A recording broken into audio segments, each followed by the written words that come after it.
തന്നെ പ്രേക്ഷക ശ്രദ്ധ നേടിയ സിനിമയാണ് തെക്ക് വടക്ക്. ഇതുവരെ റിലീസ് ചെയ്ത സിനിമകളിൽ മികവുറ്റ വേഷങ്ങൾ ചെയ്ത് പ്രേക്ഷകരെ കയ്യിലെടുത്ത വിനായകനും സുരാജ് വെഞ്ഞാറമൂടും ഒന്നിക്കുന്ന ചിത്രം എന്നത് തന്നെയായിരുന്നു ഇതിന്റെ പ്രത്യേകത. സൂപ്പർ ഹിറ്റ് ചിത്രം മഴ പെയ്യുന്നു മദ്ദളം കൊട്ടുന്നുവിലെ ജഗതി കുതിരവട്ടം പപ്പു കോംബോയെയും പുറത്തു വന്ന പ്രൊമോഷൻ മെറ്റീരിയലുകളിൽ നിന്നും ഓർമ്മ വന്നിരുന്നു പ്രേക്ഷകന്. ഒടുവിൽ ഈ ചിത്രം തിയേറ്ററുകളിൽ കഴിഞ്ഞ ദിവസം എത്തിയപ്പോൾ പ്രേക്ഷക മനം നിറച്ച പെർഫോമൻസുമായി സുരാജും വിനായകനും കസറി തിമിർത്തു എന്ന് പറയാം. ജയിലറിലെ വർമ്മന് ശേഷം വിനായകൻ എന്ന നടന് കിട്ടുന്ന സ്വീകാര്യത ചെറുതല്ല. അഭിനയിക്കുന്ന ചിത്രങ്ങളിലൊക്കെയും ജീവിക്കുകയാണ് വിനായകൻ എന്ന നടൻ. ശരിക്കും പറഞ്ഞാൽ ബിഗ് സ്ക്രീനിൽ അത്ഭുതപ്പെടുത്തുകയാണ് ഈ പ്രതിഭ. ചുരുളി, നൻപകൽ നേരത്ത് മയക്കം എന്നീ സിനിമകൾക്ക് ശേഷം എസ് ഹരീഷ് രചിച്ച സിനിമ സംവിധാനം ചെയ്യുന്നത് പ്രേംശങ്കറാണ്. അഞ്ജന വാട്സിന്റെ ബാനറിൽ അഞ്ജന ഫിലിപ്പാണ് സിനിമ നിർമ്മിക്കുന്നത്.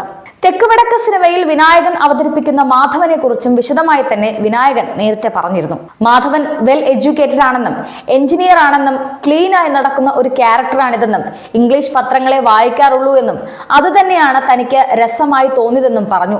ഇതുപോലെ ഒരു ക്യാരക്ടർ താൻ ചെയ്തിട്ടില്ല. ക്യാരക്ടറിന്റെ ബേസിക് ബോഡി ഡിസൈൻ തനിക്ക് വളരെ ഇഷ്ടമായത് കൊണ്ടാണ് താൻ ഈ പടത്തിലേക്ക് വരാനുള്ള കാരണമെന്നും വിനായകൻ നേരത്തെ പറഞ്ഞിരുന്നു. റിട്ടയർഡ് KSEB എഞ്ചിനീയറായ മാധവൻ, അരിമില്ലുടമയായ ശങ്കുണ്ണി എന്നിവരാണ് തെക്ക് വടക്കിലെ കേന്ദ്ര കഥാപാത്രങ്ങൾ. ഇവരെ ചുറ്റിപ്പറ്റിയാണ് ഈ സിനിമ. കഴിഞ്ഞ 30 വർഷമായി ഒരു വസ്തുവുമായി ബന്ധപ്പെട്ട വൻ തർക്കവും പകയുമായി മുന്നോട്ട് പോകുന്നവരാണ് മാധവനും ശങ്കുണ്ണിയും. എന്തിനും ഇരുവരും മത്സരമാണ്. പരസ്പരം തോൽപ്പിക്കാനായി ഏതറ്റം വരെയും ഇരുവരും പോകുന്ന അവസ്ഥ. പകയും വിദ്വേഷവും എന്ന സീരിയസ് ആയൊരു വിഷയത്തെ നർമ്മത്തിന്റെ വലിയ മേമ്പൊടിയോടുകൂടി ഒട്ടും ഏച്ചുകെട്ടിലില്ലാതെയാണ് ഈ ചിത്രം പറഞ്ഞു പോയത്.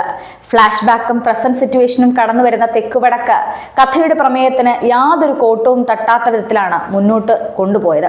അതിന് എഴുത്തുകാരനായ ഹരീഷിനും സംവിധായകൻ പ്രേംശങ്കറിനും സാധിച്ചിട്ടുണ്ട് ഈ ചിത്രത്തിൽ. തെക്ക് വടക്കിൽ എടുത്തു പറയേണ്ടുന്ന ഒരു കാര്യം അഭിനേതാക്കളെ കുറിച്ചാണ്, പ്രത്യേകിച്ച് സുരാജും വിനായകനും. ജയിലർ എന്ന ചിത്രത്തിൽ കൊടൂര വില്ലനായി ഇന്ത്യൻ സിനിമ ആസ്വാദകരെ ഒന്നടങ്കം കയ്യിലെടുത്ത വിനായകന്റെ തികച്ചും വ്യത്യസ്തമായ ഒരു വേഷമായിരുന്നു തെക്ക് വടക്കിലേത്.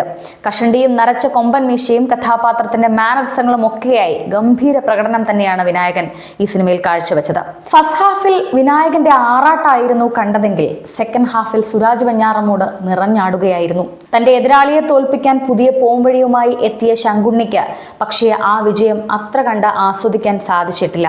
മരിച്ചാലും മനുഷ്യ മനസ്സിലെ പക മായാതെ അങ്ങനെ തന്നെ മറയാതെ കിടക്കുമെന്നതിന്റെ ഏറ്റവും വലിയ ഉദാഹരണമാണ് ശങ്കുണ്ണിയായി വന്നതെന്ന് സുരാജ് പ്രേക്ഷകരോട് പറഞ്ഞു വെക്കുന്നുണ്ട്. ഇവർക്കൊപ്പം തന്നെ ചെറിയ വലിയ സീനുകളിൽ വന്നു പോകുന്ന സോഷ്യൽ മീഡിയ താരങ്ങൾ ഉൾപ്പെടെയുള്ളവർ തെക്ക് വടക്കിൽ മികച്ച പ്രകടനങ്ങൾ കാഴ്ചവെച്ചിട്ടുണ്ട്. സാംസിയസിന്റെ മ്യൂസിക്കാണ് ചിത്രത്തിലെ മറ്റൊരു ഹൈലൈറ്റ്. കഥാപാത്രങ്ങൾക്കും സന്ദർഭങ്ങൾക്കും ഉതകുന്ന തരത്തിലുള്ള പശ്ചാത്തല സംഗീതം പ്രേക്ഷകനെ കൂടുതൽ ചിത്രത്തിലേക്ക് ആഴത്തിൽ തന്നെ അടുപ്പിച്ചിട്ടുണ്ട്. എന്തായാലും നർമ്മത്തിൽ പൊതിഞ്ഞ ഈ പകപ്പോര് കഥ പ്രേക്ഷകന് ഇഷ്ടമാകുമെന്ന് ഉറപ്പായിരിക്കുകയാണ്. അത്ര നല്ല തിയേറ്റർ പ്രതികരണമാണ് വന്നുകൊണ്ടിരിക്കുന്നത് തെക്ക് വടക്കിന്.